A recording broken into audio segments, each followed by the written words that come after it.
Hello बच्चों, आज मैं आप लोगों को बताने वाला हूं कि लास्ट 3 मंथ का स्ट्रेटजी। बच्चों, इस वीडियो के अंदर जो भी स्टूडेंट जेई या नीट का तैयारी कर रहे हैं, तो मैं अगस्त, सितंबर और अक्टूबर 3 महीने का स्ट्रेटजी बताऊंगा कि आपको किस तरह से आपको तैयारी करना है। बहुत सारे स्टूडेंट सेल्फ स्टडी करते हैं, बहुत सारे स्टूडेंट जो है कोचिंग ट्यूशन करते हैं, स्कूल भी जाते हैं। तो मैं सभी के लिए मैं बता रहा हूँ कि 3 महीने का क्या स्ट्रेटजी होना चाहिए। मंथ कौन कौन सा है बच्चे, आप देख लो यहाँ पे। एक तो मंथ है आपका अगस्त, सितंबर और अक्टूबर, क्योंकि अगले साल आपका एग्जाम होना है। ठीक है, तो आपको ये हर 3 3 महीने का स्ट्रेटजी बना करके अगर आप तैयारी करते हैं तो मैं आशा करता हूँ कि आपकी तैयारी बहुत अच्छी हो जाएगी। ठीक है, तो सबसे पहला हम आपको बताते हैं कि ये अगस्त है, सितंबर और अक्टूबर इस साल का। जैसे ये 3 महीने कंप्लीट करेंगे फिर मैं आपको इस पे वीडियो बनाऊंगा। फिर अक्टूबर के बाद यानी नवंबर, दिसंबर, जनवरी का क्या स्ट्रेटजी होगा, क्योंकि JEE mains first stage exam जो होगा वो जनवरी में होगा, उसके बाद 2 अप्रैल में होगा। तो इसे लेकर के स्ट्रेटजी के थ्रू आपको पढ़ना जरूरी है। तो देखिए, मैं आप क्या क्या किया हूँ, 3 पार्ट्स में बांटा हूँ मैं। अगर हम बात करें अगस्त का, तो अगस्त में क्या करना है कि जो भी सिलेबस आपके पास दिया हुआ है वो पहले कॉन्सेप्ट को डेवलप करना है। ठीक है, यानी एक finish pending concepts class 11th and class 12th के करंट टॉपिक जितने भी है, यानी उस पर वर्क करना है। यानी मेन गोल क्या होना चाहिए, बिल्ड अ स्ट्रॉन्ग बेस। सबसे पहला आपको बेस बनाना है। दूसरी स्ट्रेटजी क्या होना चाहिए, सितंबर महीने का revise and practice PYQ plus full syllabus test, यानी इंप्रूव स्पीड एंड एक्यूरेसी।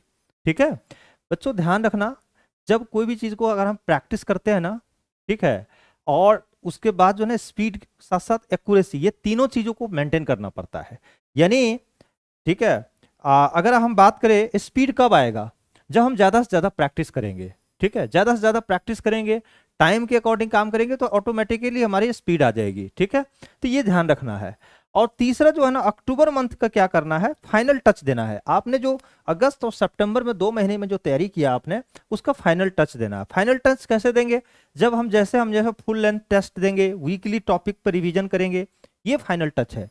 तो ये मैं अब अगस्त का क्या क्या किस तरह काम करना है, सितंबर का काम कैसे होगा, अक्टूबर का काम, ये 3 महीने का किस तरह से स्ट्रेटजी हम पूरा डिटेल में अभी बताने वाले हैं। लास्ट लास्ट तक बने रहे। और ये चैनल पे अगर आप पहली बार आए हैं तो बच्चों, सबसे पहले आप इस चैनल को सब्सक्राइब कर लीजिए, क्योंकि बिना आपके प्यार से हमारा कोई ग्रोथ नहीं होगा। क्योंकि ये चैनल अभी एकदम नई नई चैनल है, मैंने आप लोगों के लिए ही, मोटिवेशन के लिए ही चैनल बनाया हूँ, ताकि इस तरह के टिप्स जो है ना जुगाड़ बना बना के आपको दूं, ताकि आपको पढ़ने में क्या हो, काफी हेल्प करेगा। तो चलते बच्चों, नेक्स्ट मैं स्ट्रेटजी बताने वाला हूं। मंथ मंथ वाइज प्लान बताता हूं आपको कैसे काम करना है हर मंथ का। सबसे पहले है, अगर हम बात करते हैं मंथ वाइज जो है, अगस्त मंथ का बात कर करें। कौन सी मंथ, अगस्त का। तो देखिए अगस्त मंथ में क्या है, अगर हम बात करते हैं, फाउंडेशन को आपको डेवलप करना है। ठीक है, यानी रिवीजन प्लस लर्निंग, ये दोनों होना चाहिए। यानी सबसे पहले आपका ये टारगेट होना चाहिए कि हम 60% सिलेबस को कवर कर जाए अगस्त में। यानी 60% कवरेज मिक्स 11th और 12th को सिलेबस को कवर करना है ना। जैसे कि कुछ टॉपिक का अगर मैं सेलेक्ट करके दे रहा हूं आपको, वो सब टॉपिक्स पे ज्यादा वर्क कर लीजिए। जैसे फिजिक्स में अगर हम बात करें तो laws of motion, work, power energy, electrostatic and current electricity, इस पे वर्क कर लीजिए ये। ठीक है, केमिस्ट्री में जो है जैसे atomic structure, thermodynamics, equilibrium and organic chemistry, इस पे वर्क कर लीजिए। ठीक है, और बायो की बात होते हैं तो ह्यूमन फिजियोलॉजी, सेल, उसके बाद जो है ना बायो प्लांट, एक ना फिजियोलॉजी, ये सब पे वर्क कर लीजिए आप। ठीक है, तो ये सब पे जो है ना बायो पे हो जाएगा वर्क। उसके बाद मैं आपको बताता हूं एक्शन प्लान क्या होना चाहिए आपका। देखिए 4 आवर कॉन्सेप्ट रिवीजन, पहले कॉन्सेप्ट पे वर्क करना है। 2 आवर पीवाईक्यू होना चाहिए। ठीक है, और टॉपिक वाइज एमसीक्यू, और 1 आवर एनसीईआरटी रीडिंग। ठीक है, स्पेशली नीट स्टूडेंट, देखिए जो स्टूडेंट जेई का तैयारी कर रहे हैं, ठीक है, मेंस हो या एडवांस हो, और कुछ स्टूडेंट तो नीट की भी तैयारी कर रहे होंगे। खास करके अगर हम नीट की बात करें तो नीट में एनसीईआरटी बुक्स बहुत बड़ा रोल रखता है। अगर हम बायो को बात किया जाए तो 95% आपका नीट का पेपर जो है बनता है बायो के एनसीईआरटी बुक से। तो बायो वाले स्टूडेंट खास करके एनसीईआरटी पर फोकस करे। वो कौन सा सब्जेक्ट, केमिस्ट्री और बायो, सबसे टॉप पे रखना है केमिस्ट्री, उसके बाद जो है सो बायो, ये दोनों टॉप पे रखने हैं। ठीक है, क्यों, कि यहाँ पे जो भी स्टूडेंट गलती क्या करते हैं, ये इधर उधर के बुक बनाते हैं। ध्यान रखिएगा, एनसीईआरटी पे फोकस कर रहा है, क्योंकि देखिए नीट का जो पेपर जनरली है वो थ्योरी बेस्ड है, आप समझिए, ठीक है। तो उतने ज्यादा क्वेश्चन टफ नहीं आते, तो एनसीईआरटी को ज्यादा वर्क करना है, एनसीईआरटी पे बुक पे ज्यादा, ठीक है। नीट के लिए खास करके वीकली मैनर टेस्ट दीजिए, 1 subject per day for a 3 day, मतलब एक जो है ना, एक सब्जेक्ट जो है ना पर डे फॉर 3 डे, 3 दिन तक आप लगातार जो है आप टेस्ट दे सकते हैं, ठीक है। उसके अलावा देखिए यहाँ पे सितंबर का क्या प्लान होना चाहिए, किस तरह से स्ट्रेटजी बनाओगे और टाइम कैसे आपका डिस्ट्रीब्यूशन होगा। प्रैक्टिस एंड टाइम मैनेजमेंट की अगर हम बात करें सितंबर मंथ का, तो 90 से लेकर 100% syllabus covered at least once. एक बार में आपको पूरी तरह से आपको सिलेबस कवर करके इस पे प्रैक्टिस पर वर्क करना पड़ेगा। जैसे नीट और जेई के जो भी है मिक्स लेवल के क्वेश्चन मिक्स करके एमसीक्यू क्वेश्चंस लगाइए, एनसीईआरटी बेस्ड क्वेश्चंस होनी चाहिए, अटेम्प्ट चैप्टर वाइज, ठीक है। Time test, focus on NCERT line by line, ध्यान रखिएगा ये बहुत इंपॉर्टेंट है। जो खास करके नीट के स्टूडेंट है वो बायो और केमिस्ट्री को लाइन बाय लाइन तो पढ़ ही जाइए, नहीं तो फिर क्या होगा कि आपका क्वेश्चन बनने वाला नहीं है। ध्यान रखिए, बायो और केमिस्ट्री ये एकदम नीट के स्टूडेंट के लिए काफी इंपॉर्टेंट है, ठीक है। सॉल्व प्रीवियस ईयर क्वेश्चन, 10 साल का क्वेश्चन बैंक आप लाइए मार्केट से और उस क्वेश्चन को आप थोड़ा सा बना लीजिए, क्योंकि ये बनाने से क्या होगा, आइडिया लगेगा क्वेश्चन किस तरह से आ रहे हैं, किस तरह से एग्जाम में पूछे जा रहे हैं। साथ साथ टाइम डिस्ट्रीब्यूशन की अगर हम बात करें तो देखिए, आपको अगर आप एग्जाम की तैयारी कर रहे हैं तो मिनिमम आपको 7 से 8 आवर आपको पढ़ना है। अगर 7 से 8 घंटे आप नहीं टाइम दे रहे हैं तो आप नीट से आप हाथ धो लीजिए या जेई से। क्यों? क्योंकि देखिए लास्ट ईयर इसी साल आपका एग्जाम हुआ था तो फिजिक्स का क्वेश्चन टफ आ गए, तो जो भी नीट के स्टूडेंट है तो खास करके जो है फिजिक्स के क्वेश्चन जेई लेवल का जो आपका मेंस में या एडवांस लेवल का आता है तो कुछ क्वेश्चंस वहां से भी बना सकते हैं। कोई जिनमें कि नीट का तैयारी कर रहे हैं तो हम जेई मेंस का क्वेश्चन नहीं बनाएंगे, नहीं, आप क्वेश्चन वहां से भी फिजिक्स का पीवाईक्यू बनाइए। उससे क्या होगा कि आपका कॉन्सेप्ट डेवलप होगा, आपके नीट के क्वेश्चन काफी ईजी लगेंगे आपके लिए, तो ये जरूरी है। तो 3 hours revision, concept plus notes, notes भी बनाइए, जो जो कॉन्सेप्ट है वो सबको नोट्स बना करके A4 सीट ले आइए मार्केट से, और उसमें क्या क्या कीजिए, जो टॉपिक पढ़ते हैं ना तो जहाँ पे कुछ इंपॉर्टेंट कॉन्सेप्ट लग रहा है उसको एक A4 सीट पे लिख डालिए और उसको स्टेपल करके एक फाइल में रख लीजिए। जब रिवीजन करेंगे तो बहुत काम करेगा वो लिखा हुआ, क्योंकि एक साथ कई टॉपिक आप पढ़े हैं, उस समय काफी सारी दिक्कतें आई है, उस सबको एक साथ समरी बनाकर रख लीजिए, जो रिविजन के समय में काफी जल्दी आपका पूरा टॉपिक आपका क्या होगा, कवर हो जाएगा। 2 hours practice question mix topic का, 2 आवर्स मॉक टेस्ट लगाइए ऑल्टरनेट डे पे, और weekend full length mock test दीजिए एवरी संडे। संडे को डिसाइड कर लीजिए। देखिए ये बात दिमाग से हटा दीजिए कि मैं सैटरडे है संडे है, 7 डेज वर्क कीजिए। 7 दिन में जिस दिन मन ना लगे आपको पढ़ने में, लगता है कि हम थक गए हैं, तो उस दिन आप घूमिए, पूरा रिलैक्स ले लीजिए, ठीक है। लेकिन जब पढ़िए तो फिर टाइम को थोड़ी सा मैनेज करके, है ना। चलो नेक्स्ट देखते हैं बच्चों। और अगला जो है अक्टूबर मंथ का जो है, जो जहां पे आपको हम बताए थे फाइनल टच देना है, final touch and exam simulation, ठीक है, सिमुलेशन, ठीक है, यहां पर देना है, यानी build confidence and exam temperament. देखिए एक्टिविटी क्या है यहाँ पर, आप समझिए अक्टूबर में। अब आपको यहाँ पे क्या है, आपने सिलेबस को कॉन्सेप्ट को डेवलप कर लिया, कुछ मॉक टेस्ट ले लिए, ठीक है, आप प्रैक्टिस कर लिए खुद से अपना टाइम बांध के। अब क्या करना है, यहाँ पे फुल लेंथ टेस्ट देना है। जैसे क्या है, ऑल्टरनेट डे पे फुल लेंथ मॉक टेस्ट आपको देना है, और ये मॉक टेस्ट 3 आवर्स का आप टाइम को फिक्स कर लीजिए, 3 घंटे कम से कम आपका टाइम को फिक्स कर लीजिए। बहुत सारा मॉक टेस्ट आपको मिल जाएंगे, ठीक है। पोस्ट टेस्ट एनालाइज करना और रिवाइज वीक टॉपिक। अब उसके बाद टेस्ट जब आप दीजिएगा तो आपको पता चल जाएगा कि कौन सा टॉपिक हमारा कमजोर है, उस टॉपिक सबको एक बार रिवीजन करना है। NCERT must be read minimum 2 more times, ठीक है। बायो और इनऑर्गेनिक पे ज्यादा वर्क करना है, ठीक है, एनसीईआरटी के लिए, ठीक है। और focus on the formula sheets and short notes and diagram, इस पे ज्यादा वर्क करना है, ठीक है। शॉर्ट नोट्स और उसके बाद जो है ना फॉर्मूला शीट्स डायग्राम, आपको बताए थे गूगल जो है पे भी आप शीट्स बनाकर रख सकते हैं, ठीक है, फॉर्मूला शीट्स। कई सारा शीट्स बनाने का तरीके हैं, सबके अपने अपने तरीके। मैं तो आपको प्रेफर करता हूं कि आप A4 शीट लीजिए और उस पर सारे लिख डालिए और लिख करके सब फाइल बनाकर रखिए टॉपिक वाइज, ये सबसे बेहतर काम करेगा आपके लिए।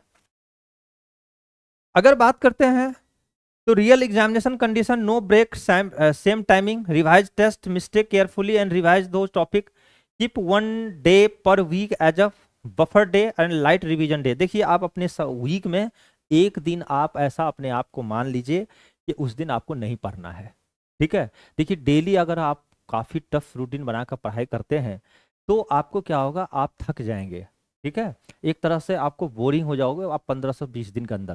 तो इसीलिए आप एक दिन बफर डे रखिए जिस दिन आपको एकदम पढ़ना नहीं के बराबर है, एकदम रिलैक्स रहिए, ठीक है। ये भी आपको अपनी एक्टिविटी में डालना है, ठीक है। अब आप देखो बच्चों, टाइम टेबल का अगर हम बात करें तो मैं ये टाइम टेबल आपको बनाकर नहीं दे रहा हूं, ठीक है। एक सैंपल दिखा रहा हूं कि इस टाइम टेबल को कैसे आप मैनेज करोगे। देखो ये टाइम टेबल मैं आपके अकॉर्डिंग तो नहीं दे सकता, लेकिन ये सैंपल बता रहा हूं कि आपको जो सूट करेगा अपने अकॉर्डिंग आप टाइम बना लीजिए। जैसे मैंने आपको एक वीकली टाइम टेबल बनाया हूं आपका, जैसे टाइम अगर हम सुबह 6 बजे, बहुत सारे स्टूडेंट क्या होता है जिस दिन छुट्टी होता है ना पूरा सोते हैं 9 बजे तक, नहीं, आप सुबह अर्ली मॉर्निंग 6 बजे आप उठ जाइए, ठीक है। 5:30 में आप उठ जाइए, मैं आपको सजेस्ट कर रहा हूँ 5:30 बजे से उठकर फ्रेश फ्रेश हो करके 6 से 7 जो है आप 1 घंटे पर डे फिक्स कर लीजिए कि एनसीईआरटी को रीडिंग देना है, खास करके बायो और केमिस्ट्री का, ठीक है। और उसको नोट्स बनाना है, जो अच्छी अच्छी पॉइंट है वो नोट्स बनाकर लिख लीजिए। दूसरी बात, 7 से 8 बजे तक क्या कीजिए, क्विक रिवीजन, फॉर्मूला और सारे कॉन्सेप्ट्स ये होना चाहिए। अगर ये काम करते तो देखिए आपको क्या होगा, एक तो नई रीडिंग किए, वहां से कुछ कॉन्सेप्ट्स आए, और इससे क्या हुआ 7 से 8 में अगर आप पढ़ रहे हैं फॉर्मूला कॉन्सेप्ट तो पुराने आपके रिवीजन भी हो रहे हैं, यानी आपके बुस्टअप हो रहा है एक तरह से। और उसके बाद जो है ना 1 घंटे का ब्रेक ले लीजिए नाश्ता वगैरह करके, और फिर 9 बजे से स्टार्ट कीजिए।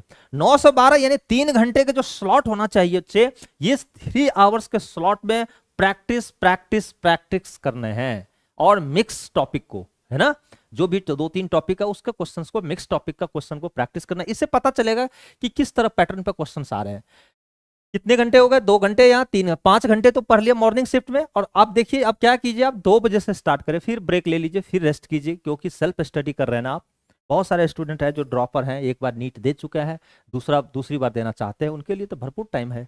फिर 2 से 4 आपने सब्जेक्ट वाइज मॉक टेस्ट लगाइए, और फिर देखिए आपको 1 घंटे का फिर ब्रेक लीजिए। देखिए आपको हम बताए थे कल उस दिन रूल बता रहे थे, जब इससे पहले का जो वीडियो मैंने शूट किया था उसमें डाला था, ठीक है, कि 25 मिनट पढ़ना है, 5 मिनट का ब्रेक लेना है, 25 मिनट्स पढ़ना है, 5 मिनट का ब्रेक लेना है। इससे क्या होगा कि, क्योंकि देखिए होता क्या, आप लगातार पढ़ेंगे तो दिमाग भी तो एक तरह का कंप्यूटर ही है। वो पहले क्या करता है, दिमाग पहले डेटा लेता है, फिर डेटा अरेंज करता है, और आप अरेंज करने का टाइम ही नहीं दे रहे हैं। इसीलिए 5 मिनट का ब्रेक लीजिए, जिसमें डेटा को अरेंज करेगा, फिर रिफ्रेश होगा, फिर डेटा लेना स्टार्ट कर देगा। इसीलिए 25 मिनट पढ़िए, 5 मिनट का ब्रेक लीजिए, 25 मिनट पढ़िए, 5 मिनट का ब्रेक लीजिए, इस स्ट्रेटजी में। फिर 5 से 6 आप पढ़िए, टेस्ट एनालाइज करिए और नोट्स मेकिंग, ठीक है, जो अभी मॉक टेस्ट दिए हैं उसका एनालाइज कीजिए, जो हमने किस तरह से बनाया।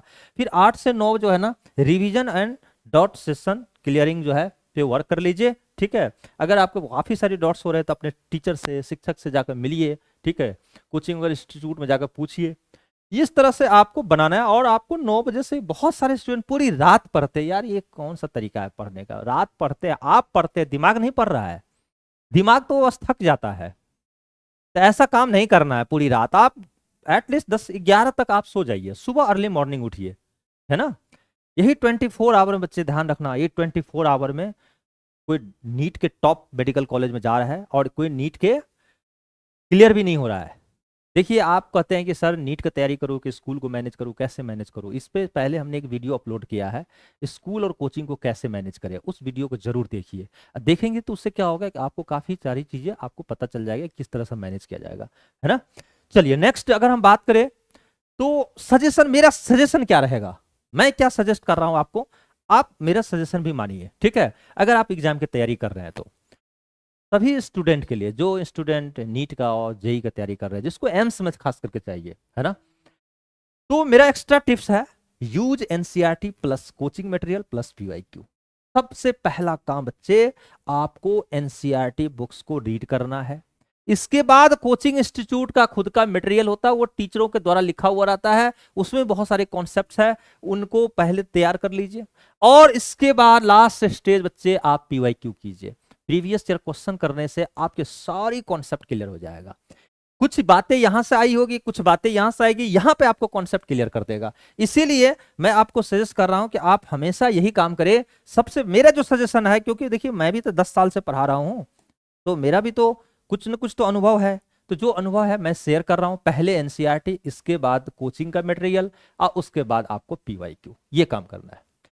और JEE practice level question wise, ठीक है, जेई का question NCERT, coaching plus mock test. JEE के लिए खास करके practice level wise question, NCERT हो, इसके बाद कोचिंग हो या मॉक टेस्ट, जो भी है, इस तीनों को लेकर के करना है। हम तो बता रहे हैं आपको कई सारा चीजें, लेकिन आपको ध्यान रखना है कि आपके पास कौन सा बुक्स अवेलेबल है, ठीक है। नीट के लिए 80% फोकस ऑन एनसीईआरटी, आपको हम कई बार बता रहे हैं। देखिए जेई मेंस या अगर हम बात करें और जेई एडवांस का, तो एडवांस जो है ना, वर्ल्ड में टफेस्ट एग्जाम है। और भी कंट्री का है, लेकिन हमारे देश का सबसे टफेस्ट एग्जाम है जेई एडवांस, और वर्ल्ड में नाम आता है इसका, ठीक है। तो इसमें सिर्फ एनसीईआरटी तो काम नहीं करेगा, उसके लिए एक्स्ट्रा काम भी आपको करनी पड़ेगी, वर्क, ठीक है। लेकिन नीट तो मैं 100% बता रहा हूं कि 80% आपको एनसीईआरटी पे वर्क है। तो एनसीईआरटी बुक्स काम कर लीजिए, आपका सिलेक्शन पक्का है। Specially for bio and chemistry के लिए, ठीक है।